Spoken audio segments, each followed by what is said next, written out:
We are preparing to go live.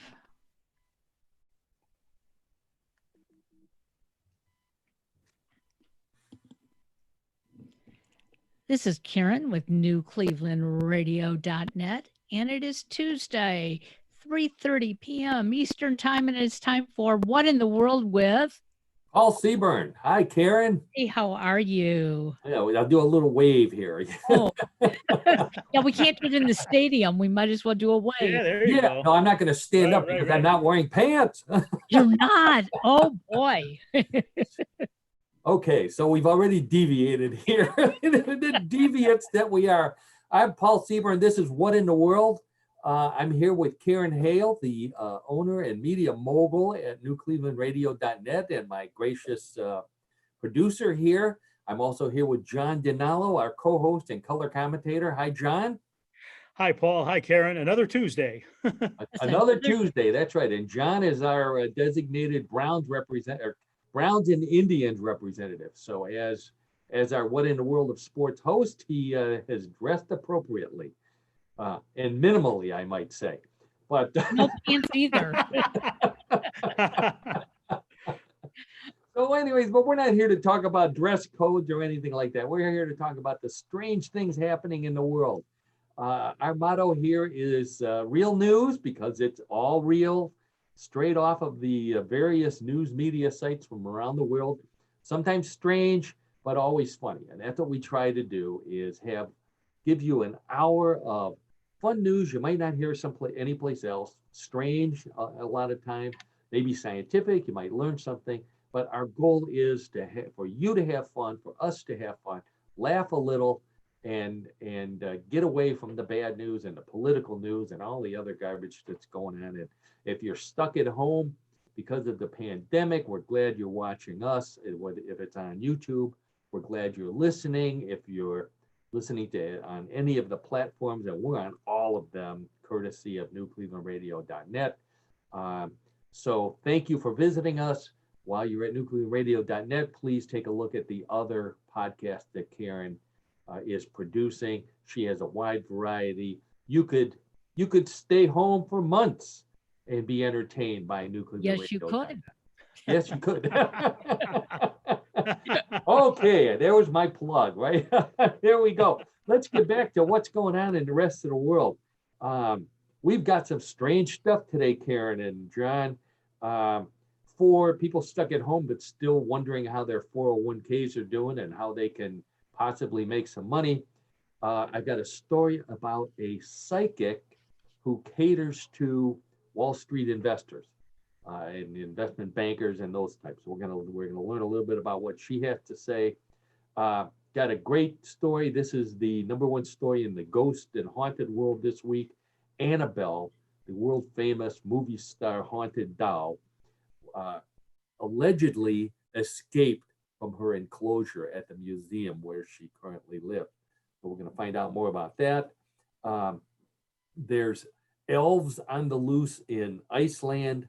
There's a waterfall that's flowing backwards in Australia. We're going to hear a little bit about that.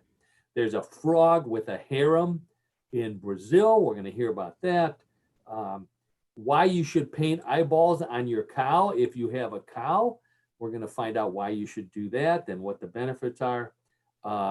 If you need a pick-me-up, we're going to talk about a breakfast cereal made from coffee.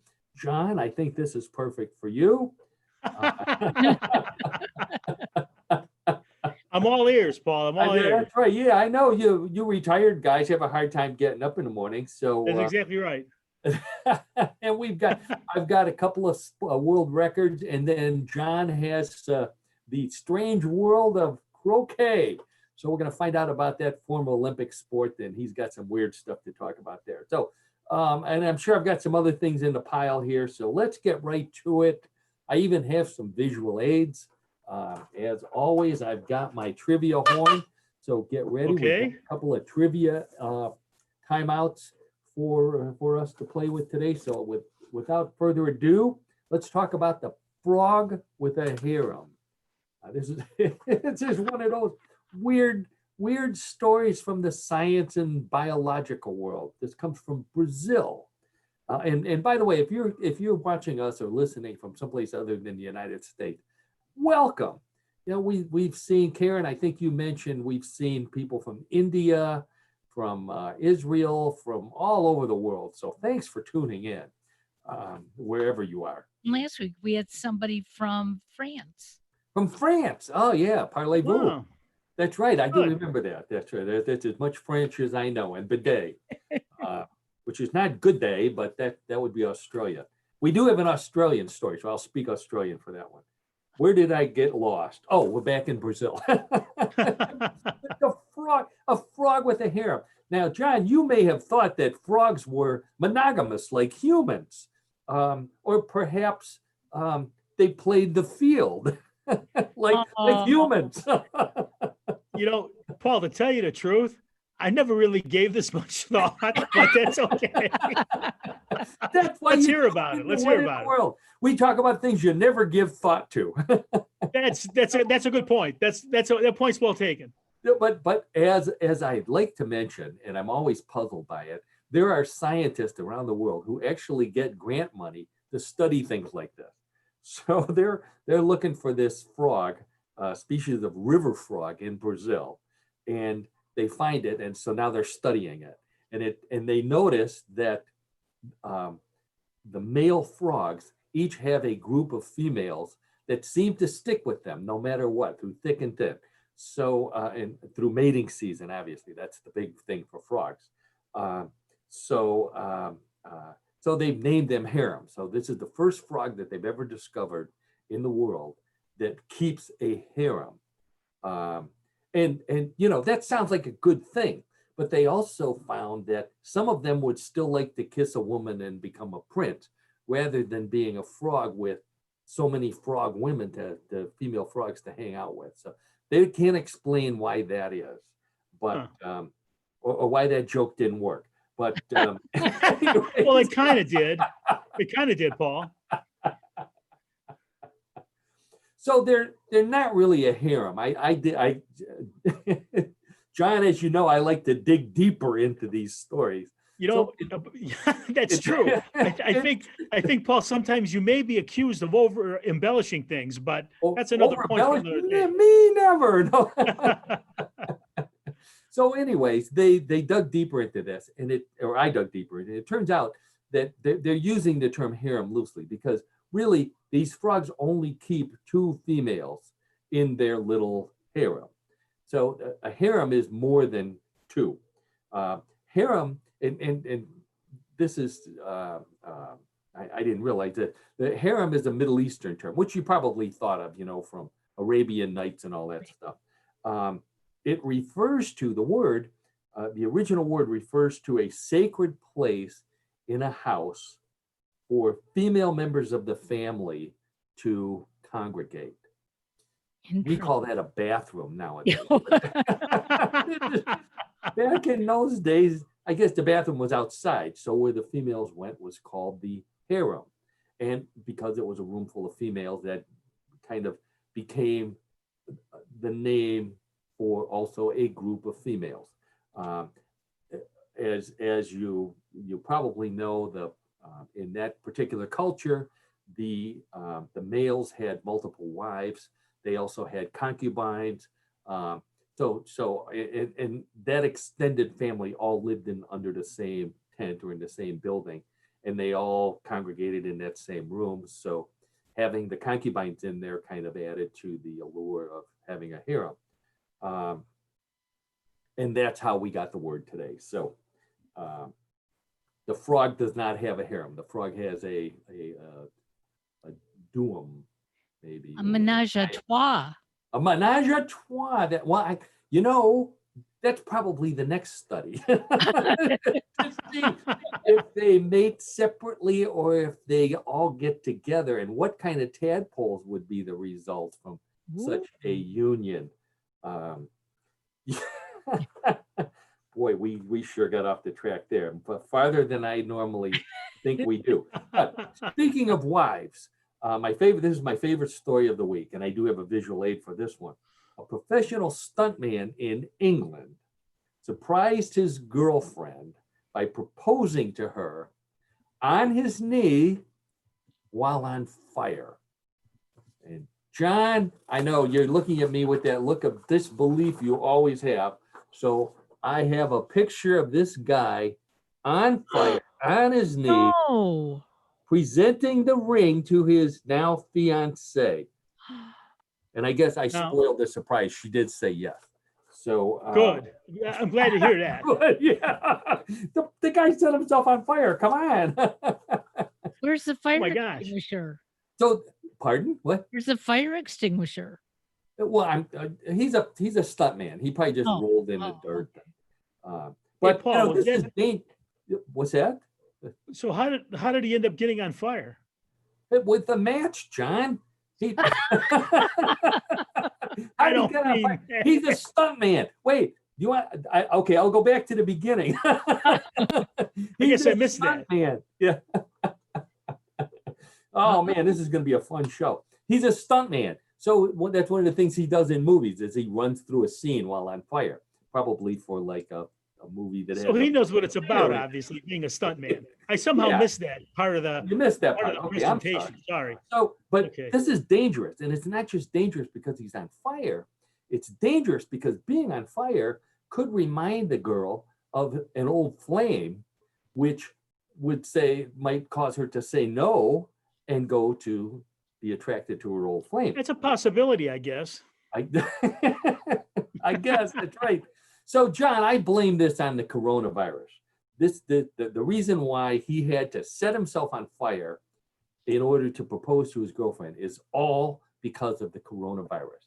And it's because the coronavirus shut down sports. And because sports are shut down, we have no broadcast from stadiums and arenas. And because we have no broadcast from there, we have no kiss cam. And that's where people go to propose these days. So with no kiss cam, you got to try something else really spectacular. And that's what this guy did. You know, There the you- logic there is astounding. So anyways, speaking of the coronavirus and things that could possibly go wrong in 2020, which by the way, I hope nothing else does. There's a waterfall, a large waterfall in the Royal National Park near Sydney, which is in Australia. It got hit by massive amounts of wind in a cyclonish storm last week. And it blew the water from this waterfall back up the cliff, over the edge, and back into the river where it was flowing from. And they caught it on video. If we had a video link, if I could hold up multiple pictures, I guess I could show that. So I'm thinking, can you imagine if something like that happened at Niagara Falls? Oh, You're that would down be there. interesting. Watching the falls go up. Yeah, no kidding. I'd pay for that. But the people in the Maid of the Mist, in the boat, all of a sudden they're dry. They're looking around. What did I miss? Maid of the Mist. They'd have to change the name. And up on the top where all the rest of the tourists that aren't on the boat, there's thousands of kids yelling, "Do it again," like they do. And of course, there's going to be one disappointed guy who just went over the falls in a barrel. He gets blown all the way back up again. That means no publicity. That means he's not going to be on CNN, on Fox, and get a medal and all the stuff that happens with that. But that would still be a funny story for 2020. So anyway, so fortunately, the wind subsided and the waters returned and went over the cliff, and the waterfall is back to normal. And speaking of back to normal, I want to welcome Rich Hale to the team over there. Hi, Rich. Hey, Rich. He's talking to you. Hey, Rich. He's No headset. no headset. He snuck in the background over there. So welcome, Rich. So let's see. So now let's talk about cows with eyeballs on their butts. Eyeballs on their butt. We had a delayed reaction there. Yes, eyeballs on their butt. This is based on a new study based on an urban legend. It was an urban legend which had ranchers believing that if they painted eyeballs on the rear ends of their cattle, it would prevent large predators from attacking their cows. Herds. So this is more prevalent. You know, this might be wolves in the United States. More prevalent in countries where they have lions and tigers and large cats that would attack cows. So, anyways, they did an actual study and found out that it really is true. If you paint eyeballs on the back of your cow, the lions in Africa, which is where they conducted the study, and leopards will not attack the cow. They will run away as long as they approach from the rear, I guess, which means that the cows are spinning around constantly. Hey, look at my butt here, to scare the lions away. So this is, to me, this means the king of the jungle had some maybe some inbreeding in the royal family, because if lions are that dumb to be fooled by painted eyeballs on a cow's butt, they can't be too bright. And it the I would say so. Rich was leaning in there. Go ahead. My What do you want to say? question is, have we done a study on the buffaloes and people who go visit the buffaloes? Can they paint the same thing on their butt and not get gored? Oh, I don't know, but that's a good one. I think I have a story in here about that. There was a buffalo attack recently by some dumb woman who, I'll say dumb person because it didn't have to be a woman, who actually tried to pet a baby buffalo, a buffalo calf. And the buffalo's mom obviously got mad and attacked her. And luckily, she didn't get gored, but the buffalo caught her pants on its horn and pulled her pants off. Oh my God. So they did a follow-up story, and the woman's okay. She's okay. And they followed the buffalo, and it went to Home Depot and bought a mantle so that it could hang the pants over the mantle. So anyway, that was Right, Paul, I got that one. That's false. John, you know, thanks. We do live in farm country. Thanks, Rich. We do live in farm country, and there are cows here. But rather than them being attacked by lions, sometimes they're attacked by college students in a practice known as cow tipping. Have you heard of that, Karen? No. Yes. John? Well, Richard has, of course. Rich, of course he has. He's the man of the world. Paul, I'm very familiar with that. Very familiar. Very familiar. Did you ever participate in that? I can honestly say I have not, but I'm privy to people that have done it. And these are people that are friends of mine and people that I know. It's true. Oh, well, now, John, the experts will dispute your friends. What a shock. You know, I can't implicate anyone. I can't implicate anyone. No, Paul. don't mention any names, John. We don't want to get sued. No, I don't want to.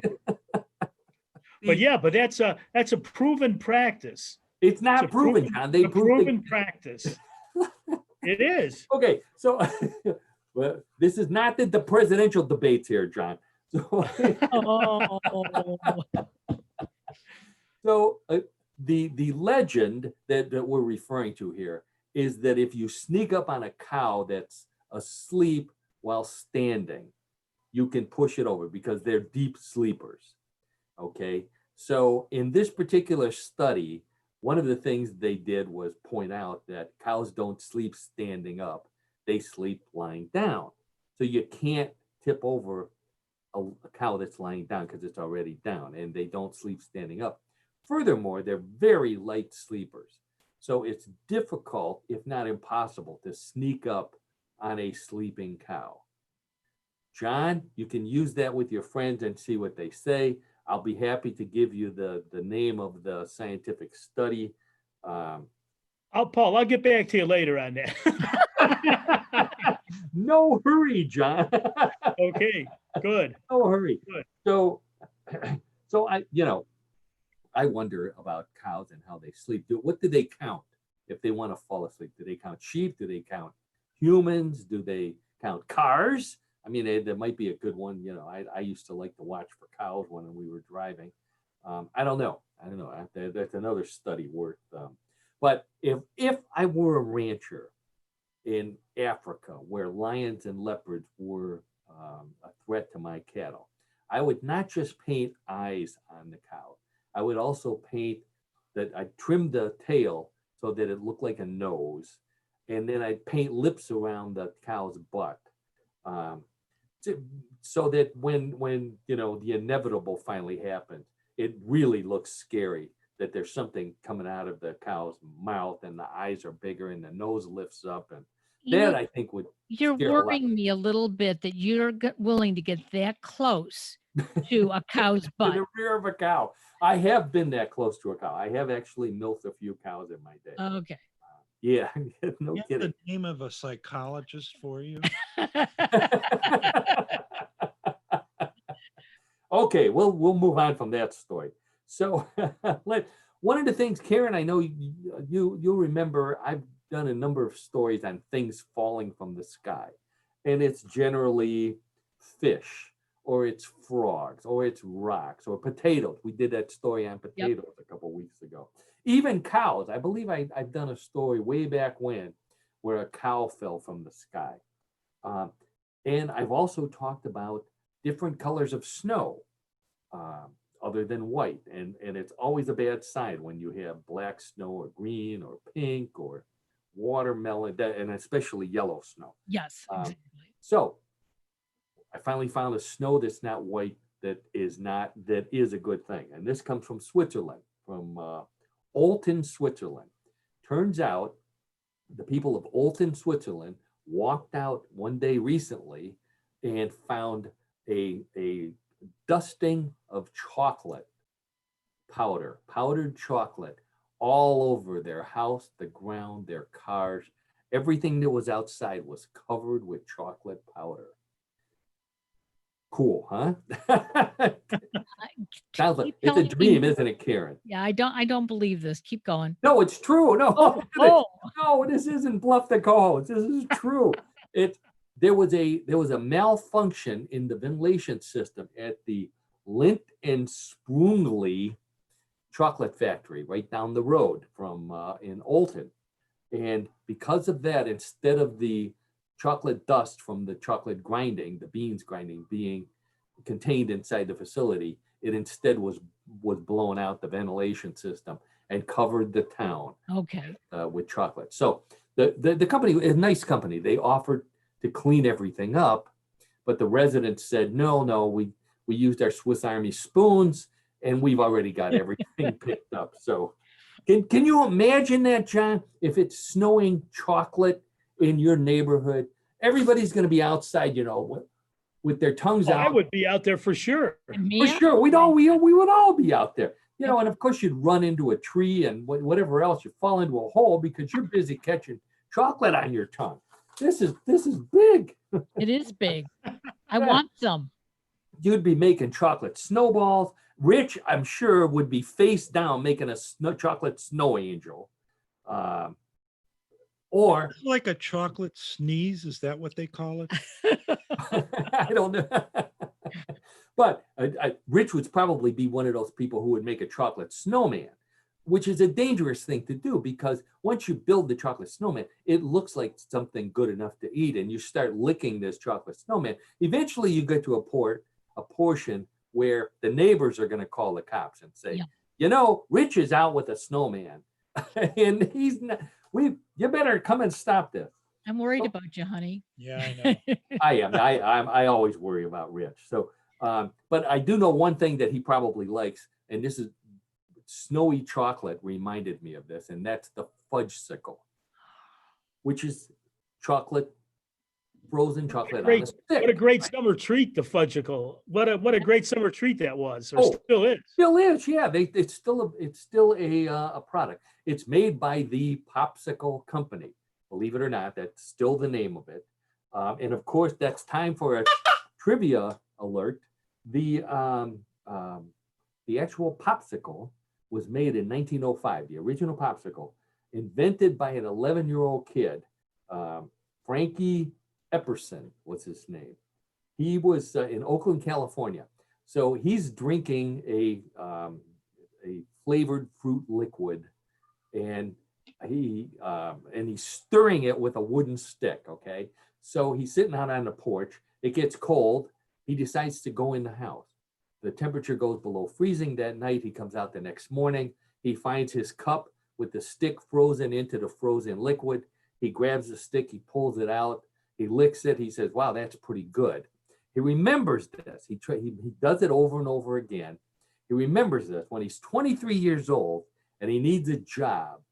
He takes these things, he makes them, and he takes them to a fireman's ball and he sells them. And they were so popular, they decided to form a company. And when he was 23, that'd be 1928, he formed not the popsicle company, he called it the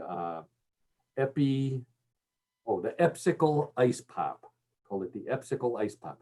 Got it patented. 6 months after he gets it patented, he gets sued, ironically, by the Good Humor Company. Wow. Who decided that their case was that they already had a frozen fruit confection on a stick, and had a patent for it, and his was a violation of their patent. So they settled out of court. He was allowed to continue to sell those, and the Good Humor Company agreed to. They got the rights to ice cream type things on a stick, which they became more famous for. And then somehow they cross promoted. So everything, it actually turned out okay, in the tradition of Good Humor. Interesting story. Yeah, his kids didn't like the name. So they said, they called him Pop. They said, why don't you call it a popsicle? And that's the legend of how we got the name Popsicle. In 19... They didn't call him Indian. The what? Thank God they didn't call him Indian. They'd have to change the name now. Well, of course they would. I lost my train of thought here. So the fudgesicle, we're going to talk a little bit more about the fudgesicle. That was made it came out in 1946. The popsicle. Now, John, you probably remember, and I'm sure Karen and Rich, you remember this. When we were kids, the popsicle came with two sticks. Right. And a crease down the middle. Yeah. Yep. Sure. So it still is? Okay. So that innovation occurred during the Depression. And it was promoted as the popsicle was a treat that two kids could share for a nickel. Oh, wow. Yeah, pretty nice idea. Right. Nice idea. In 1930 something, they came up with Popsicle Pete. Popsicle Pete was the mascot, and he would come on the radio and he would tell kids that if they saved the wrappers, they could mail them in and get some sort of prize. And I kind of remember that you could still do that. I do too. I Yeah. don't remember specifically, but I do have a vague recollection of that. Yeah, I thought about doing that. I can remember doing that, but those wrappers got all sticky and you got ants in your drawer, and don't want ants in your drawers. So anyway, so the fudgesicle came out in 1946. And Karen, I went to the Popsicle Company was eventually bought out by Good Humor, but they still retained the name Popsicle. I went to the website, and one of the things I found that you'll be interested in is that popsicles are certified kosher. Well, thank you very much. I was very concerned about that. So it's anyways, and there's a little kosher symbol on the wrapper.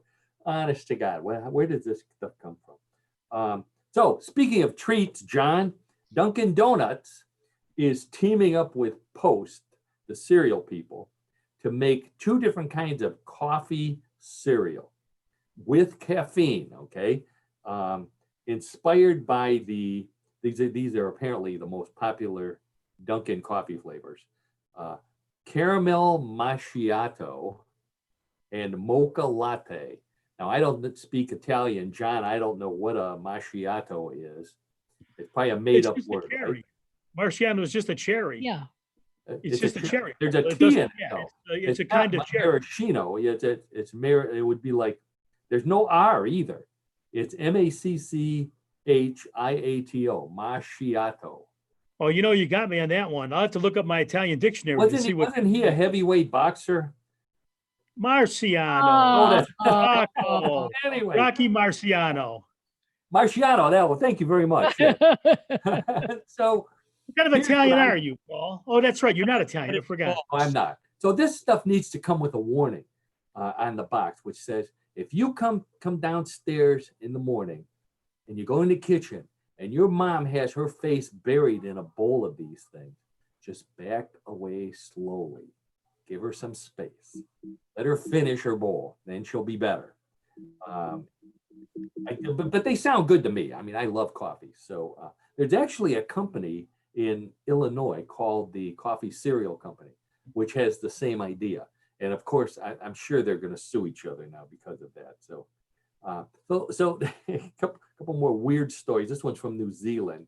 7-year-old boy in New Zealand blew his nose very hard, and out popped a Lego that he had lost 2 years ago.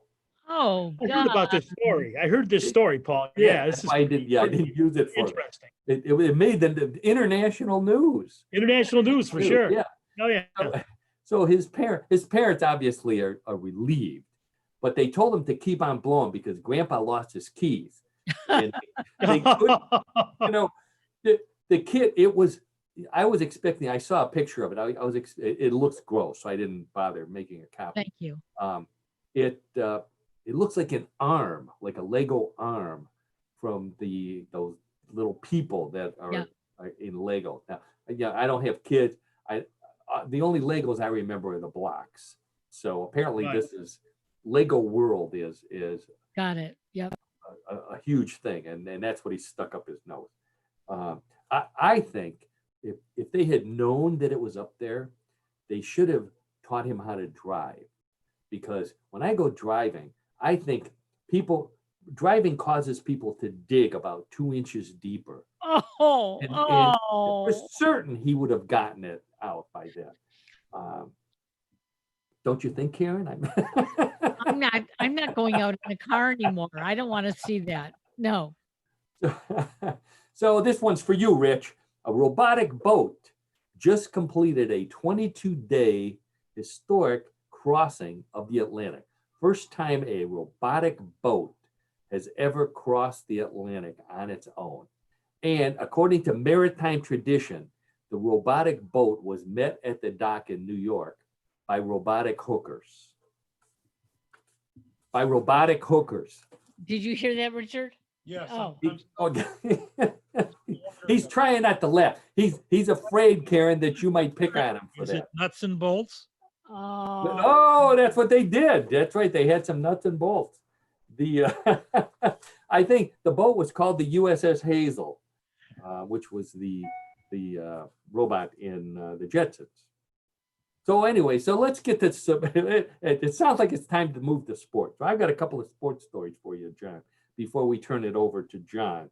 A man in Australia last week finished running 60 kilometers, that's 37 miles, in his hotel room. Why did he do it in his hotel room? Because he was in a coronavirus lockdown, 14-day lockdown. So every day he ran like 3 or 4 miles. And at the end of 14 days, he had run 37 miles in his hotel room. Even better, the guy who was staying next to him, he now has 20-inch biceps because every day he banged against the wall for hours until that guy stopped running. Can you imagine running that long in a little hotel room, like in a bedroom? I can't imagine that. I don't know what he did. I can't imagine watching TV, for example, while you're running back and forth, because I'm sure if he had the news on and the politics, he'd want to stop and kick the TV, and who knows what kind of distraction that would be. So that's what he did. Now, even more unusual than that, an athlete in Russia broke the Guinness World Record for bench pressing a 110-pound barbell underwater in one breath. In one breath, John, he bench pressed 110 pounds 76 times before he had to come up for air. 76 times. 76 times. Now, I know it's probably a little lighter underwater than it is on the surface, but it can't be that much lighter. And even so, 76 times, just to go like that 76 times on one breath is amazing to me. How big was this guy? Do you know what this guy's stature was? Would that matter? Well, look, his lung capacity. Wouldn't you be a bigger guy? Okay. You know? Yeah, I guess so. I mean, to me, just on the surface, so to speak. Yeah. Oh, Oh, hey, hey. getting tough around here. That's all I know. It's contagious. It's contagious. So, but I was hoping, I thought maybe we could do this as a special. I went looking for some other records set underwater. There really aren't that many. There's a record for riding a bicycle underwater, which it's equally hard and absurd to me. And people do run. If you go to a gym with a pool, there are exercise programs where you run underwater, but you keep your head above water so you can continue to breathe while your legs are moving against the resistance of the water. But I think this, John, would be a good Olympic sport. If you remember last week, we talked about the Olympic swimming obstacle course. Yes, of course. No How could I forget that one? That was a great presentation. I think there should be a whole new category of sports played underwater. Bring back swimming obstacle course. Bring back weightlifting underwater. Bring back, how about tennis underwater? I think that might be fun. And conversely, take some of the sports that are done in the pool and put them on land. So for example, synchronized swimming, maybe make it synchronized running or synchronized javelin throwing or synchronized pole vaulting. Don't the kids now play a game called Marco Polo in the pool? Yeah. Well, that's. So how would you do that on land? I think it would lose. Yeah, you could do that on land. That's kind of like, yeah. Okay. You still have to yell Marco and Polo, I guess. Right. So anyways, so that's that's my sports contribution. Obviously, John Donalo, our sportsman, our trivia man, always brings something far more interesting than that. So, John, I understand you're going to be talking about another former Olympic sport this week. So why don't you take it away there? Thanks, Paul. Thanks for the introduction. So today, our topic sport is croquet. Croquet. Not the breakfast. And everyone knows the lawn game croquet. Yeah. Popular sport played in the summer months primarily. But did you know that the longest successful croquet shot is measured at a total of 16 feet? This was done on July 26, 2010 by Jova Siegel. He made an accurate croquet shot 16 feet in length. So by accurate, I'm assuming this means it went through it went through the wicket. Yeah. So he takes the mallet, hits the croquet ball, and it goes underneath the wicket for a successful. Did it hit the stick at the end? Yeah. So that's right. Now, this had to be on a really level surface because we all play croquet in our backyards, and the ball never went straight because of all the bumps and holes and. That's exactly how it was. I mean, it was like you never had a really flat surface, and you just had to hope that you wouldn't hit the dirt clod. I mean, if you hit the dirt clod, you're out. I mean, that's just kind of not out, but that was the problem. But I think I find that to be astounding. 16 feet. It is a long way. It's a long shot. I'll do more research. I'll get back to everyone on that in terms of the playing field he had at that time. I This don't know could that. bring croquet back to the Olympics, obstacle course croquet. But I don't want to Just spoil the wait, just wait. I surprise. have more information for you about the Olympics. Okay, just wait, hang on. Okay, so the recognized world record for an individual holding the most croquet balls at one time is 5. So this person was able to hold 5 croquet balls in his hand. His name is Ephraim Williams, and he accomplished the feat in Williamstown, Massachusetts on September 8th, 2017. I don't think there's any significance that he did it in Williamstown unless they named the town for him because of that feat, but that's another story for another day. But a croquet ball is pretty good size when you think of it. Well, they're like about halfway between a baseball and a softball, aren't they? Kind of about. Yeah, that's a good comparison, Paul. Yeah, I would say that. But how So did he he hold had 5 at one 5 time? And why one would you do that? Are you Well, here- supposed to hold your own ball, so to speak, in I mean, it in gets a better. sports way? You know, Who's like carrying a recording? golf ball. What? Wait. But here's my Aren't question. there umpires with a bag to You know, hold? That's I need to do more research. I have to do more. But think of it this way. So the guy did that. Who's Yeah. the guy that covers that? Like who is? I mean, there's somebody that had to record that or had to recognize it, right? It's I mean- you, John. It's somebody like you. Well, somebody who has nothing better to do. That's weird right. stories. Someone who has nothing better to do could do that, Paul. That's for sure. So, anyways, let's go to the origin of croquet, Okay. so we can all know how it all started. So it goes back to the 17th century in England, and it was played 17th century. 17th century England. It was played in an area of London called Pall Mall, not to be confused with the Pall Mall cigarette, but there's an area of London that's called Pall Mall, spelled Pallmall. And so the game at that time was called Pale Mail. Not sure why. It was spelled Palle dash Maille. From London, the game spread quickly throughout the British Empire due to the simple rules and access. So many people had him playing the game. At that time, I think some recreational sports were only available to the wealthy. This was one that could be played pretty much by anyone. All right, So- what did you need? You needed balls, and you needed a mallet. A mallet, and then you need Yeah. a stick, you need a peg, Stick the pound in, yeah, right? And then you need a wicket, to have it go through. That's part of the game. yeah, You yeah. go through the wicket to hit. I suppose hit there's the- lawn tools or farm implements that could be used. Well, as- yeah, exactly. Yeah. So Okay, anyway, cool. but anyway, so again, it originated then, and then it spread throughout the the empire. Again, for those particular reasons.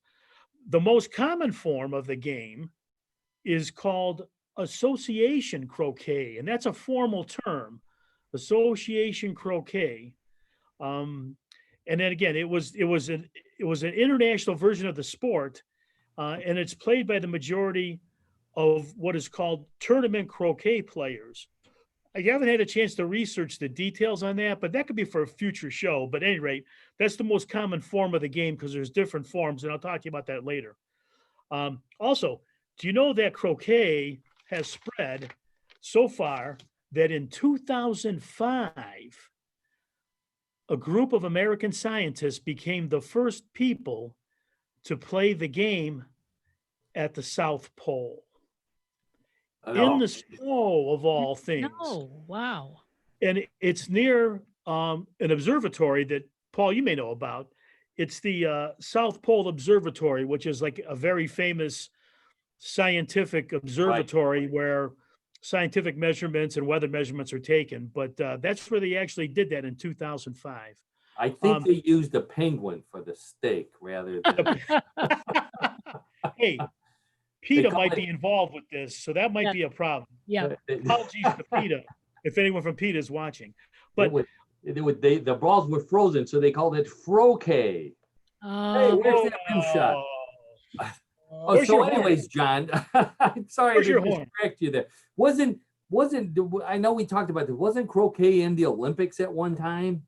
Paul, I'm glad you asked that question because if you recall last week's show about obscure Olympic sports, in the 1900 Olympics, croquet was a competition sport, but only in that Olympic competition. Huh. Unfortunately, the competition for croquet was so poorly organized as time went on that unfortunately, one of the competitors that was actually an Olympic champion who won a contest passed away, but he never knew that he was an Olympic champion. wow. And that's just going back to bad and poor record keeping Boy, no or kidding. Yeah. information gathering. That was in, the year 1900. And sadly, since there are not enough countries that play croquet consistently, it has not been accepted back as a recognized Olympic competition. Well, that's too bad. Especially It with is too some of the weird stuff that they're bringing up. Oh, yeah, sure, of course. Skateboarding. I bet you there's more people that play croquet than skateboard and would be interested in it as an Olympic sport. Well, from small ideas come great things. So maybe, Paul, we could get something going with that. And when it comes to small ideas, you come to What in the World? That's right. Hey, if you want to be a small thinker, you're at home here. Hey, but wait, the Oh, wait, original there's more. balls that were, I'm almost done. The original croquet balls that were made, that were used, they were made of wood. They Yeah. were made of a hard wood. And, now they're manufactured of either cork or nylon, and then they're wrapped in a hard plastic. And when I go back to the 1960s of thinking how the balls were that we played, they were, I thought, not plastic balls, but I thought they were some kind of ceramic or some kind of. You're right. You're right about that. Yeah, they weren't Yeah, it was wood. my recollection. I think they had to be some kind of petroleum byproduct because when we were Right, kids, right. everything was made out of plastic and petroleum stuff. So Sure. that's why we are the way we are. True. But now also, most people think of croquet being played in a game or a garden setting or, in a backyard, that kind of thing. But recently, there have been croquet games that have more robust terrain, such as hills, sand, water, and even mud. Oh, yuck. Now, there is even a sport called bicycle croqueting, and that's another version in which players are allowed only 10 seconds to complete a shot, and that's the competition. I don't know And they do this while riding a bicycle. So they're whacking the croquet Right. ball through the hoop while riding but a you bicycle. have if you don't do it in 10 seconds and you fan on it, then I guess it goes to one of the other contestants or what have you. This sounds like you should call it extreme croquet. Right. Extreme. There you go. Very good. Very good. Also, interestingly enough, there's a competition in Japan, and people play a game called Japanese gate ball, which is like actually there's 2 million people that play this game in Japan, and it's been described as a five a speed croquet, which I gather has something to do with levels or difficulty or whatever. But 2 million people play it in Japan. See, now this is probably why it's not in the Olympics, because we Americans want a sport that we're going to automatically win. And if there's that many people in Japan playing, we don't want, it's like table tennis used to be. We wouldn't stand a chance, Paul. Wouldn't We stand a chance. Yeah, Got it. That's you're exactly right. right. So, John, tell me this. I heard a rumor that there's actually a croquet Hall of Fame. Is that true? There is a croquet Hall of Fame. But actually, that is true. The information on that I don't have right at my disposal. Well, okay. Well, you That's sent me okay. a That's copy. okay. But that's true, I've Paul. got, I've got what you sent me. Because I wanted to go to the Football Hall of Fame this year, but I think it's still closed, right down the It road is. from us in Canton, Ohio. Yes. And I don't know where I think the U.S. Croquet Hall of Fame is in California. So I'm thinking, some big name croquet players are going to be in there. Some like the Olympic guy, for example. Sure. He's not in the Croquet Hall of Fame, John, but Samuel Goldwyn is in it. Samuel Goldwyn, if Goldwyn Mayer? yeah, from MGM. Wow. The founder of MGM is in there because he built a bunch of croquet courts in Beverly Hills when he moved out there. So they put him in the Hall of Fame. Also, Daryl Zanuck, who's not as, his name is not as well known, but he was another movie producer. He formed 20th Century Film. He's in the Croquet Hall of Fame. Really? And, yeah, and he's known, John. This sounds like a place I'd like to go. He's known for smoking a cigar while playing croquet. That's the way everybody remembered him. And finally, George Sanders. Now, John, if I say to you, Mr. Freeze, you'll know who George Sanders is. He played Mr. Freeze on the Batman TV series that we grew up on. Sure. But to everybody else in the world, he's this well-known British actor, very formal actor. He was already in his later years when he performed on Batman. But his greatest claim to fame, besides being in the Croquet Hall of Fame, is that he was married to two of the three Gabor sisters. He was married to Jaja, and not Ava, but Magda, who I think was must have been the ugly Gabor sister, because you never hear much about her. They're not so talented or not so gifted, I guess. So he was known again for participating in these celebrity croquet tournament, and this is the perfect note to end on. His claim to fame, and there's a picture of him in the Hall of Fame in his standard croquet uniform with a drink in one hand. He has no shirt on and baggy shorts. He made the Hall of Fame, which that's there's something to be said for decorum, but maybe not in this case. I mean, there's no maybe, John. You're right. There's nothing to be said for decorum in this. How can you be in the Hall of Fame and your picture is not you, whacking the croquet ball or holding 5 in your hand? Now that would be impressive. He's not in the Hall of Fame. So anyway, so that was great. Great stories there, John. Thank you so much for you're welcome. It was fun to do. Introducing us to more of the wonderful world of croquet. So I'm sure you'll have another weird sport for us next week. Look and see what else we can find that played underwater. I think that's we can propose for the Olympics. I don't think we'll ever participate in any of those. So anyways, I want to do one story from the paranormal world before we get to Bluff the co-host. And this is a story that crossed over into the mainstream media, and you'll know why when I say it. And it's about Annabelle the Haunted Doll. And Annabelle is the star of the Conjuring movie series, and the Annabelle movie series, which was after the Conjuring. And basically, she's a Raggedy Ann doll that was haunted. And this famous couple that investigated a lot of paranormal things. I remember their name, Watson.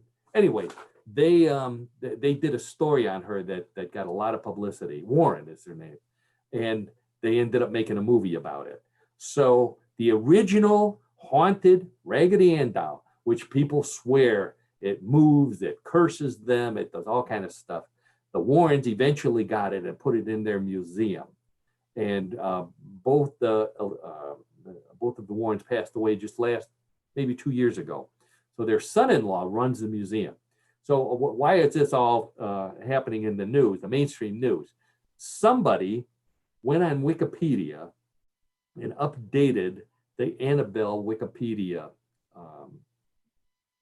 thing, entry, about the star of one of the movies. Mia Form is her name. She was a star of Annabelle. She was one of the humans. Moving. She was moving. Okay. No, she was in a movie about moving. So when this got picked up by the Chinese media, all of that got confused in translation.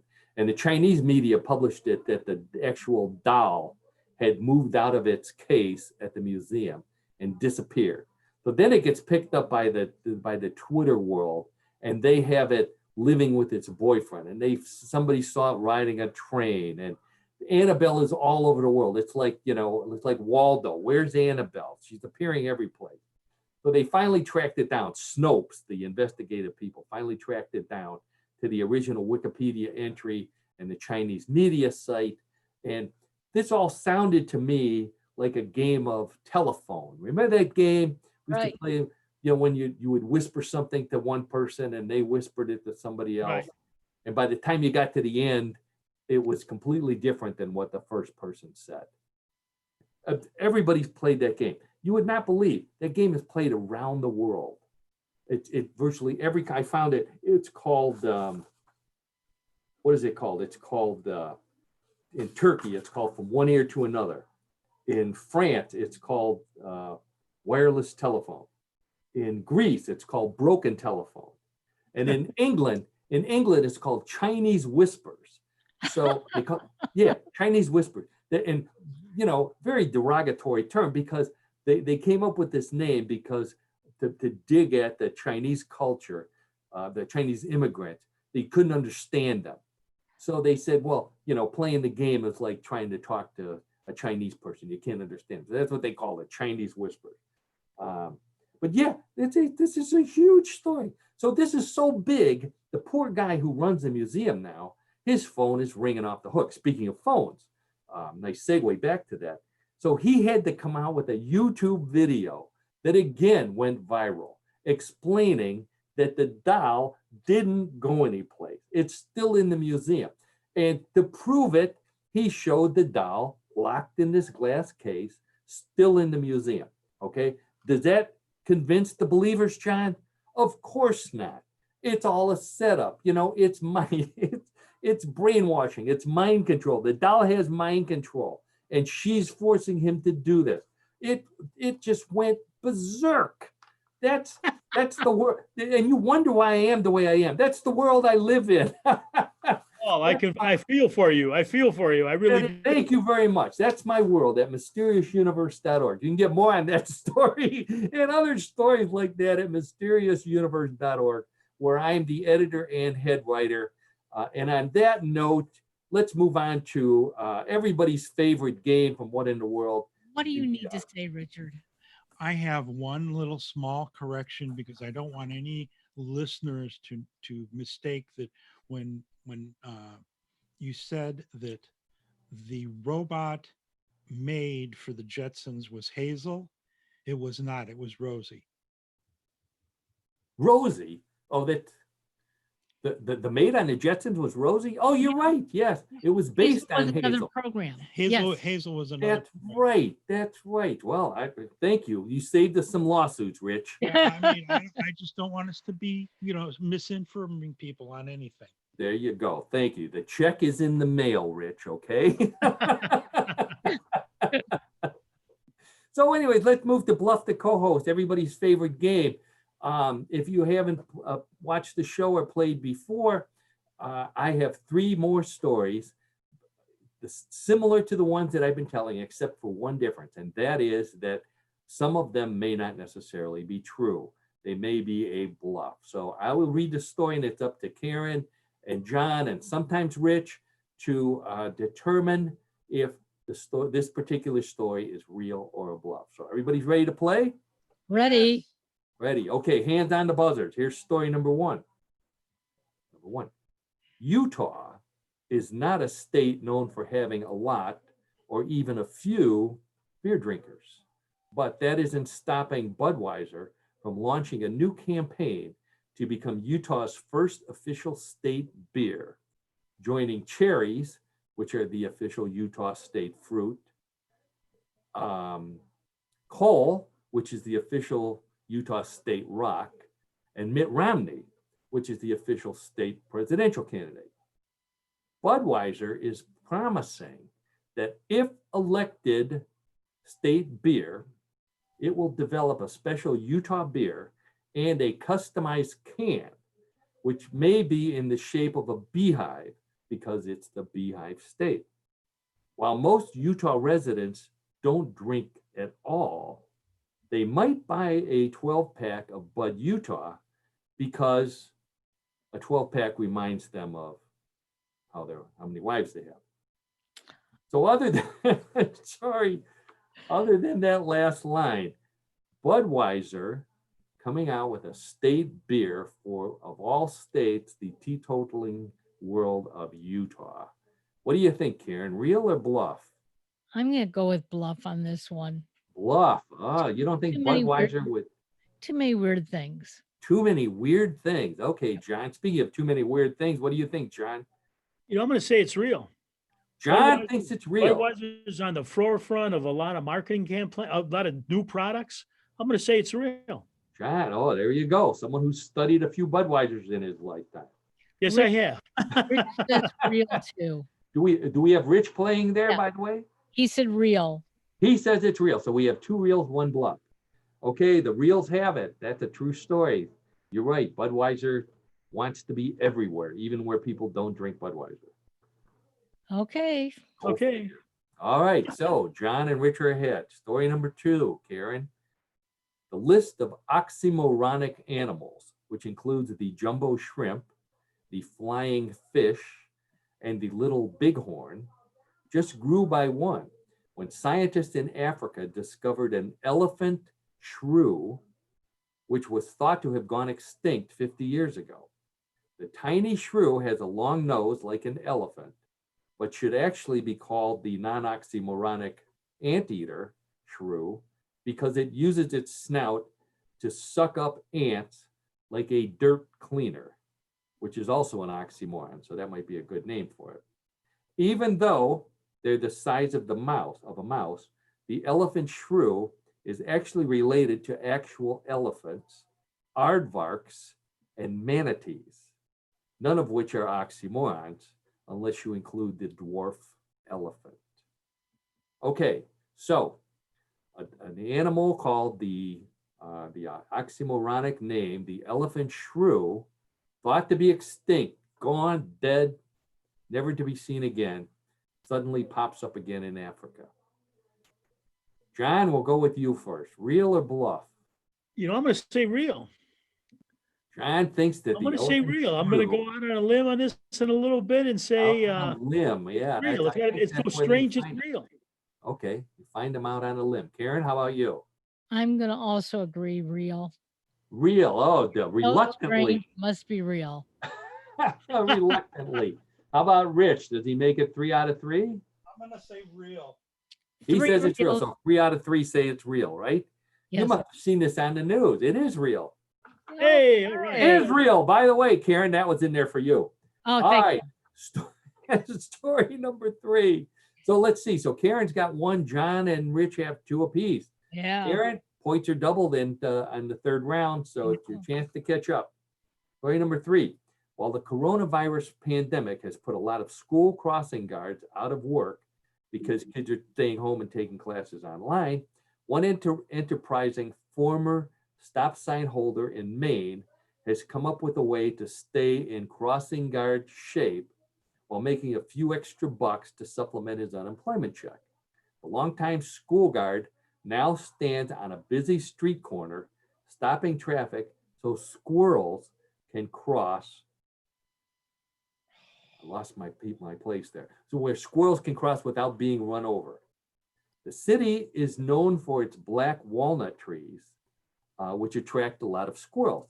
And they're becoming careless in crossing streets. Now the traffic has dissipated because of the shutdown.